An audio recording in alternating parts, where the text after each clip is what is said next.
আপোনালোকে জানে সকলোৱে যে আমাৰ স্পেচিয়েল ৰিভিজন আমাৰ আৰম্ভ হৈছে অসমত আৰু এইটো ইলেকশ্যন কমিশ্যন অফ ইণ্ডিয়াৰ নটিফিকেশ্যন হৈছিলে যোৱা 17 নৱেম্বৰ তাৰিখত। আৰু এই যিটো আছে আমাৰ স্পেচিয়েল ৰিভিজন, ইয়াত প্ৰথমতে আমাৰ হাউচ টু হাউচ ছাৰ্ভে যিটো হৈছে BLO সকলৰ দ্বাৰা আৰু BLA সকলৰ দ্বাৰা, সেইটো নিৰ্ধাৰণ কৰা হৈছে 22 নৱেম্বৰৰ পৰা 20 ডিচেম্বৰলৈকে হ'ব। তাৰপিছতে আছে প্ৰিপেৰেশ্যন অফ ফৰ্মেট 1 to 8, অৰ্থাৎ এই ফৰ্মেটবিলাকত আমাৰ ভোটাৰ পপুলেশ্যন আৰু এজ কহৰ্ট সেইবিলাক ডিটেইলছ থাকে। সেইটো আমাৰ 21 ডিচেম্বৰৰ পৰা 26 ডিচেম্বৰৰ ভিতৰত আমি প্ৰিপেয়াৰ কৰিব লাগিব। তাৰপিছত publication of the integrated draft roll, এইখিনি কাম কৰাৰ পিছত যিখন আমাৰ ড্ৰাফ্ট ৰোল হ'ব সেইখন আমাৰ পাব্লিছ হ'ব 27 ডিচেম্বৰ 2025।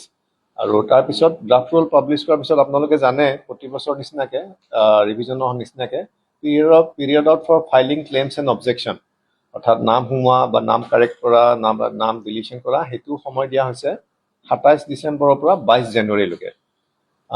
তাৰ মাজতে স্পেচিয়েল কেম্পেইন কেইটামান তাৰিখ থাকিব, সেইবিলাক আমি পিছত ঠিক কৰি ল'ম, যিবিলাক শনিবাৰ নাইবা ৰবিবাৰত পৰিব। আৰু তাৰপিছতে disposal of claims and objection আমি শেষ কৰিব লাগিব, গোটেইখিনি ফৰ্ম ডিছপ'জ কৰিব লাগিব আমি 2 ফেব্ৰুৱাৰীৰ ভিতৰত, 2026 চনৰ 2 ফেব্ৰুৱাৰীৰ ভিতৰত। আৰু একৰ্ডিংলি ভোটাৰ তালিকা ফাইনেল পাব্লিকেশ্যনটো হ'ব 10 ফেব্ৰুৱাৰী 2026-ত।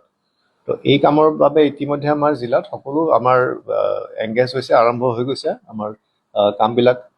যেনেকৈ BLO সকল তেওঁলোকে ফিল্ডত নামিছে। আমি পলিটিকেল ৰাজনৈতিক দলসকলক অনুৰোধ কৰিছোঁ তেওঁলোকে সকলোৱে যাতে বুথ লেভেল এজনকৈ এপইণ্ট কৰে, তেওঁলোকে কৰিছে। আৰু সেই BLA সকলেও BLO সকলৰ লগত ঘৰে ঘৰে এতিয়া যিটো আমাৰ হাউচ টু হাউচ ভেৰিফিকেশ্যন হৈছে সেইটো কৰি আছে। উদ্দেশ্য এটাই, যাতে আমাৰ জিলাত দুয়োটা সমষ্টিতে 18 বছৰ পূৰ্ণ হোৱা কোনো ব্যক্তি যাতে, যি ইণ্ডিয়ান চিটিজেন আৰু যি নিয়মমতে ভোটাৰ হ'ব পাৰে, কোনো এজন যাতে বাদ পৰি নাযায়। আৰু একেলগে ভোটাৰ তালিকাত থাকিব নলগা কোনো ব্যক্তিৰ নাম যাতে ভোটাৰ তালিকাত নাথাকে। আৰু তাৰ লগতে বিভিন্ন সময়ত দেখা যায় যে ভোটাৰ তালিকাত নাম আছে কিন্তু কিছুমান তাতে ভুল হৈ আছে। তো সেই ভুলবিলাক নাম বা উপাধি নাইবা বয়স সেইবিলাক যাতে শুধৰাই ল'ব পাৰে, যাতে আমি 2026-ত হ'বলগীয়া ইলেকশ্যনত আমি এখন শুদ্ধ ভোটাৰ তালিকা দি ইলেকশ্যন যাতে আমি অনুষ্ঠিত কৰিব পাৰোঁ।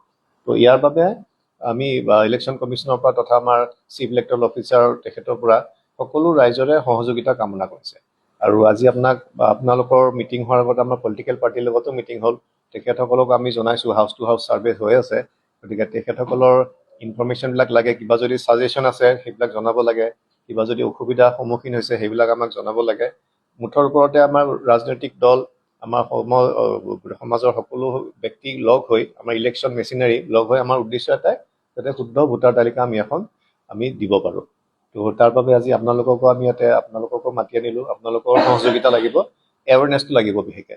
কাৰণ এই ক্ষেত্ৰত বহুত সময় দেখা যায় তাৰিখবিলাক আমি পাব্লিছ কৰা হয়, পেপাৰটো দিয়া হয়, কিন্তু সাধাৰণ ৰাইজে কেতিয়াবা নাজানে। গতিকে আপোনালোকৰ যোগেদিও যাতে এইটো যাতে প্ৰচাৰ লাভ কৰে, তাৰ বাবে আপোনালোকক জনালোঁ আৰু আপোনালোকৰো সহায় সহযোগিতা আমি কামনা কৰিছোঁ।